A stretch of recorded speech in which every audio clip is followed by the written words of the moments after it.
अस्सलाम वालेकुम जी। असां इस वक्त मौजूद हाँ नाला सरी चौहा खालसा पुल बनना है पिया अपडेट तुसें चाहिए है।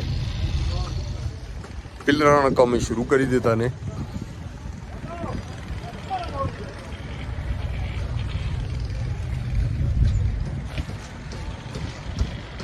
हैदरी कॉलोनी बैक साइड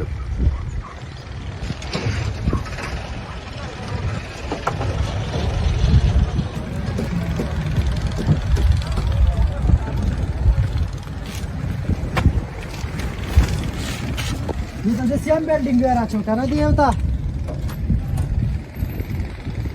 हाँ ये बारी होते बिल्डिंग वगैरह छो ना हमारा बात। अस्सलाम वालेकुम। माशाल्लाह पुल का काम बड़ा ज़बरदस्त होना पाया। जज़ाकल्लाह ठेकेदार साहब बड़े अच्छे बंदे हैं, बड़ा अच्छा काम जारी है। इंशाअल्लाह अल्लाह ताला खैर खैरियत नाले पाए तकमील तक पहुँचाए।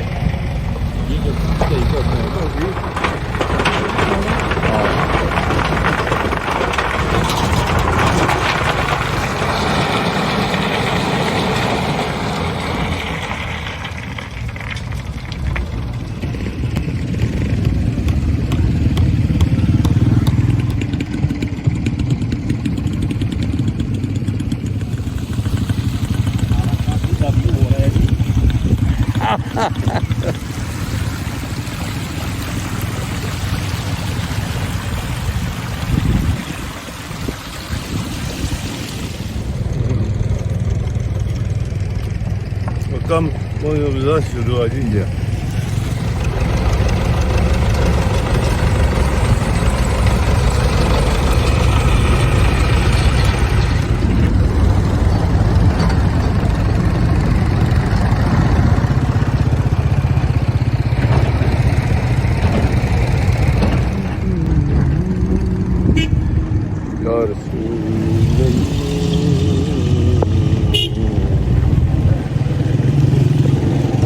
पुलों का कम जिस तरह तुसें कोलू अगे अस दसिया ना जी कि इसने हम पिलर शुरू करी दिते ने।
निसार साहब है जी तकरीबन 15-16 महीने तू जोड़ा इन्होंने सर्वे डिपार्टमेंट है उसने और बड़ा अच्छा है गोला सारा यही बनाने इन पे अगला इन्हें नहीं बनाया जोड़ा सरैला एला जोड़ा माशाल्लाह इन्हें बड़ी मेहनत की है और असा डेली तकरीबन आना जाना मिलन भी इन्होंने मिलना गिलना भी रहा है तो माशाल्लाह जी बड़े अच्छा ये जे लोग अगर साढ़े को हो तो कम सारे माशाल्लाह जी बड़े ज़बरदस्त होने।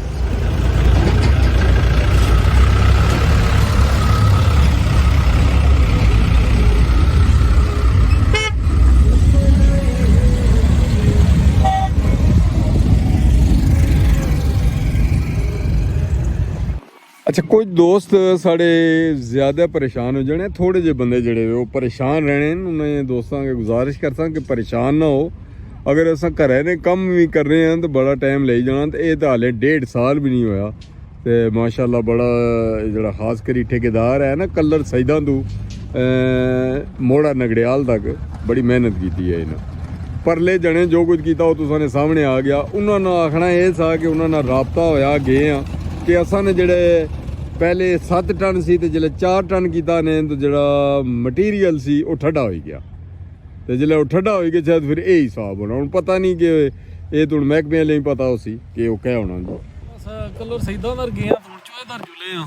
ਮਾਸ਼ਾਅੱਲਾ ਤੋਂ ਹੁਣ ਕਹਿ ਆਣੇ ਹੋ ਕਲਰਾਂ ਤੱਕ ਜਾਣਿਓ ਕੋਈ ਮਸਲਾ ਤਾਂ ਨਹੀਂ ਨਾ ਹੋਣਾ ਇੱਥੋਂ ਕਲਰਾਂ ਤੱਕ ਬਹਿਰੀਆ ਸਕੂਲ ਤੋਂ ਕਲਰ ਤੱਕ ਤਾਂ ਠੀਕ ਆ ਲੇਕਿਨ ਇਹ ਅਗਲਾ ਏਰੀਆ ਜਿਹੜਾ ਨਾ ਨਹੀਂ ਇਹ ਬਣਾਉਣੇ ਨੇ ਇਹ ਬਣਾਉਣੇ ਬਣਾਉਣੇ ਹਾਲੇ ਮੁਸ਼ਕਲ ਹੀ ਆ ਹੁਣ ਪੁਲਾ ਨਹੀਂ ਜਿਹੜੀ ਚੋਏ ਸੁਕਣੀ ਨਾ ਤੇ ਮੋੜੇ ਤੱਕ ਤੁਸਾਂ ਦਾ ਕੰਮ ਹੁਣ ਠੀਕ ਹੋਈ ਗਿਆ ਜੀ ਰੋੜੀ ਪਏਗੀ ਨਾ ਜੀ ਰੋੜੀ ਪਈ ਤੇ ਪੱਕਾ ਹੁਣ ਹੋ ਸੀ ਜਿਹੜਾ ਇਹ ਪਿਛਲਾ ਹੀ ਪੱਕਾ ਹੋ ਸੀ ਅਗਲਾ ਵੀ ਨਾਲ ਹੁਣ ਇਕੱਠੇ ਰੋਜ਼ ਕਿਲੋਮੀਟਰ ਵਾਸਤੇ ਮਸ਼ੀਨ ਤੇ ਨਹੀਂ ਨਾਨੇ मुश्किल थोड़ी थी चलो आए बारिश थोड़ा रुला होना अल्लाह बेहतर कर सी चलो लगे हुए इंजीनियर भी लगे बेहतरीन काम करने पे अल्लाह कर सी बेहतर हो सी बहुत मेहरबानी जनाब ठीक मेहरबानी थोड़ा टैक्स देते हैं जो डाला रहते बैंक के साथ कितना टैक्स होता है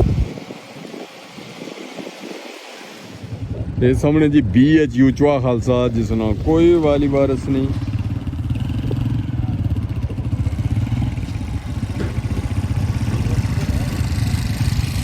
ਸੁਣਨੇ ਅੰਦਰ ਹੈ ਕਿ ਜਿਹੜੀ ਇੱਥੇ ਡਾਕਟਰ ਸੀ ਉਸੇ ਦੇ ਮਰਹਲਾ ਮਹਿਕਮੇ ਫਾਰਗ ਕਰੀ ਛੜਿਆ ਕਿਉਂਕਿ 2 ਸਾਲ ਤੋਂ ਆਣੀ ਨਹੀਂ ਸੀ ਹੁਣ ਤੱਕ ਹੁਣ ਕੋਈ ਨਵਾਂ ਡਾਕਟਰ ਕਿਹੜਾ ਹੈ ਨਾ ਜੀ ਐਸੀ ਵੀ ਯਾਨੀ ਕਿਉਂਕਿ ਇੱਥੇ ਤਾਂ ਜ਼ਿਆਦਾ ਮੁਸਤਹਿਕ ਲੋਕ ਹੀ ਨੇ ਇਹ ਜਨਾਬ ਇਹਨਾਂ ਦਾ ਆਖਣਾ ਇਹ ਹੈ ਕਿ 34 ਫੁੱਟ ਸੀ ਲੰਟਰ ਸਮੇਤ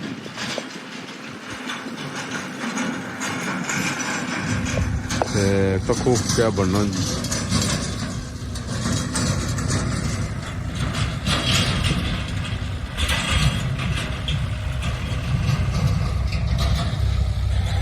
क्योंकि एक तो इतना पानी ज़्यादा है इसमें इसमें कोई शक नहीं है जिले पर बारिश है तो पानी ज़्यादा होना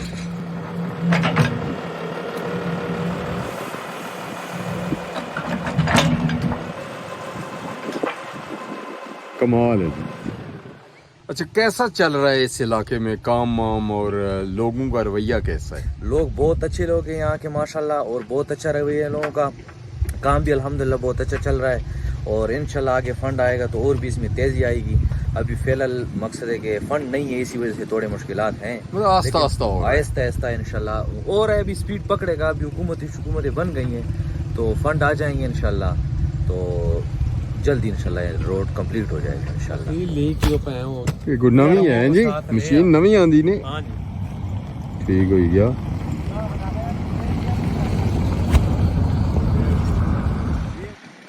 ਇਸ ਜਣੇ ਜੀ ਪੂਰੀਆਂ ਸਰਦੀਆਂ ਵਿੱਚ ਟੋਪੀ ਨਹੀਂ ਲਾਈ ਤੇ ਹੁਣ ਜਿਹੜੇ ਆਖਰ ਪਰ ਦੂਆ ਮਹੀਨਾ ਵੀ ਆਖਰ ਖਤਮ ਹੋਣੇ ਵਾਲਾ ਮਰਦਾ ਤੱਕ ਨਾ ਮੰਨੀ ਗਿਆ ਮੈਂ ਨਾਜ਼ਰੀਨ ਇਹ ਤੁਸੀਂ ਕੀ ਇਸ ਪਹਿਲੇ ਵੀ ਦੱਸ ਚੁੱਕੇ ਹਾਂ ਕਿ ਇਸ ਦਫਾ ਜਿਹੜਾ ਇਹ ਕੰਮ ਕਰਨੇ ਹਨ ਵੇ ਹੁਣ ਅੱਗੋਂ ਅੱਲਾ ਦੀ ਜ਼ਾਤ ਬਿਹਤਰ ਜਾਣੀ ਕਿ ਜਿਹੜਾ ਪਾਣੀ ਐਸੀ ਤੂੰ ਲੈ ਕੇ ਹਾਲ ਹੋ ਸੀ ਇਸ ਨਾਲ ਲੇਕਿਨ ਫਿਲਹਾਲ ਜਿਹੜੇ ਇਹਨਾਂ ਮਟੀਰੀਅਲ ਹੈ ਉਹ ਠੀਕ ਹੀ ਬਣੇ ਹਨ ਵੇ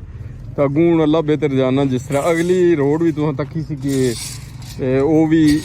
बनाने से भी तो ठीक लेकिन मैं है कि दिन भी नहीं कढ़िया से त्रुटि की अल्लाह करे जी तो ये भी कोई ठीक ही कम है ये पुराना पुल जी बस हूँ स्कूल दियाँ यादां इस बड़ा साथ दिता सन ये हूँ काफ़ी थल्ले खुदाई होएगी इसने नाले फायदा हो सी कि जो पानी होना है अगे फैली जाना सी तो फैलन नहीं हो इतों गुजरी जा सी ਤੇ ਜਵਾਨ ਇਹ ਅੱਗੇ ਤੁਸੀਂ ਦੱਸਿਆ ਜਿਸ ਤਰ੍ਹਾਂ ਕਿ ਲਗੇ ਵੀ ਕੰਮ ਕਰਨੇ ਹਨ ਇਹ ਪਿਲਰ ਬਣਾਣੇ ਹਨ ਅੱਗੇ ਉਧਰੋਂ ਦੱਸਿਆ ਸਾ ਤੁਸੀਂ ਤਾਂ ਹੁਣ ਤੁਸੀਂ ਇਧਰੋਂ ਦੱਸਣੇ ਹਨ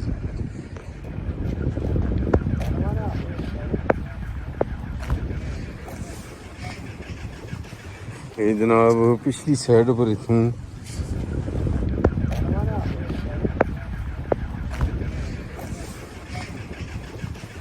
ये जनाब पिछली साइड पर इतों तकने पे सेफ्टी वाल थल्ले जी खड़ने भी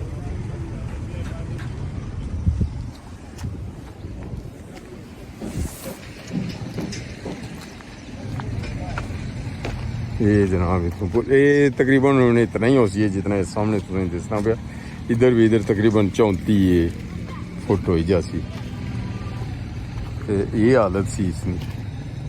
के विच मिट्टी पे ही है जी इसने को खुदा ना खौफ को नहीं सा बस कोई अल्लाह ने आसरे पर ही पुल निकलिया नहीं तो थल्ले तक होना गए जिसले हूँ खुदाई हुई है तो तुसें नज़र रखना उसी ये मिट्टी थल्ले पई है जी। बस असां ने हालात ही है कि ये असां रिस्के हलाल जड़ा असां ये कमाने आखने कि असां रिस्के हलाल कमाने भी खाने पर उसने भी ये भी तकी गिनो बच्चे भी असां पढ़ाने फिर असां उन्होंने की यार पासा फेरने दे करने उन्होंने की रिस्क रोटी जी है वो भी देने लेकिन वो हलाल होनी है। इस चंद रोज़ा जिंदगी भी अस क्या कर रहे हैं भी साड़ी हालात ये हैं कि असां ना ही सिर्फ मुसलमान रही गए हैं।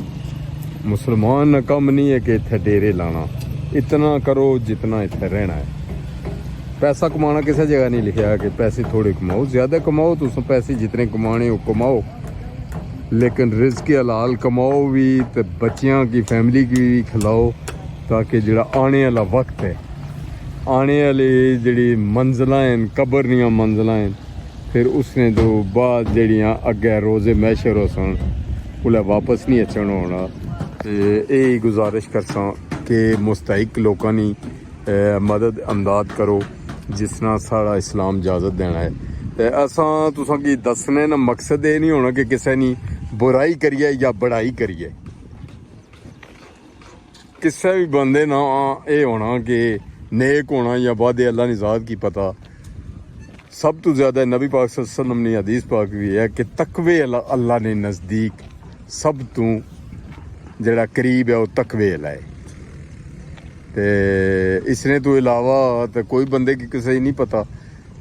तो सामने सामने अगर करो तो पता भी ले जाना। तो दोस्तों का यही गुजारिश करसा, कमेंट्स भी बड़े अच्छे देने हो तुस सारे दोस्त अहबाब जितने भी हो, साड़ी भी कोशिश होनी है कि तुसां दियां इज़्ज़तां विच इजाफा करिए। तो मुल्क और कौम की खिदमत यही हो सकनी कि जेड़े मुल्क और कौम वोट देनी है वो इमानत होनी है, उस इमानत की हिफाजत करनी है। जड़ा भी असां कोई भी कैंडीडेट चुनने अमानतदार होना चाहिए, लेकिन इत्थे अमानत नहीं है, इत्थे तो पालिश है कि जेड़ा पालिश करसी वो ही अगे जासी, जेड़ा पालिश ना करसी वो अगे नहीं जाई सकना। इस तरह साहब इत्थे नहीं, इस तरह साहब अगे उसी तो हुण ज़्यादातर इत्थे भी होना है पिया, तखने विच नहीं मुशाहदे च नहीं बल्कि सरेआम पता लगना है पिया कि जेड़ा करसी वो अल्लाह की ज़ात उसकी इत्थे ही उसना सिला उसनी सूरत ही देना है। नेकी करसी नेकी, बदी करसी तो बदी। ये अपर इलाका कितना खूबसूरत इलाका, टोक लस डोग बुलंदियाँ खनादा पार सामने BHU चुआ खालसा और कमाल ना इलाका है और कमाल नी खूबसूरती है जनाब इस इलाके में। सिर्फ इत्थे असां लोग जड़े थोड़े जे ज़्यादा पालशी हाँ, ये आखना चाहिए ना कि असां पालशी हाँ, क्योंकि असां सेहत दियां सहूलतां असां की नहीं चाहिए होनियां, वो चंद आदमी है जिन्हें की चाहिए होनी है। इसने तो इलावा तालीम तो सही बिल्कुल नहीं चाहिए है ना। तो इत्थे डिग्रियां वाले जेह्ड़े लोग है जनाब वो जैली डिग्रियां, तो साज़ा कराम जितने भी जी अस उन्होंने इस दफ़ा मशहूर हाँ कि उन्होंने भी अपना जड़ा हिस्सा सा वो इत्थे बाया और उन्होंने एक साबित किया है कि असातिज़ा तो बगैर कोई भी माशरा नामुकम्मल है। तो इंशाअल्लाह फिर तुसां दी खिदमत हाज़र होसां, अदूं तक इजाज़त दे। अल्लाह सोने ने हवाले च।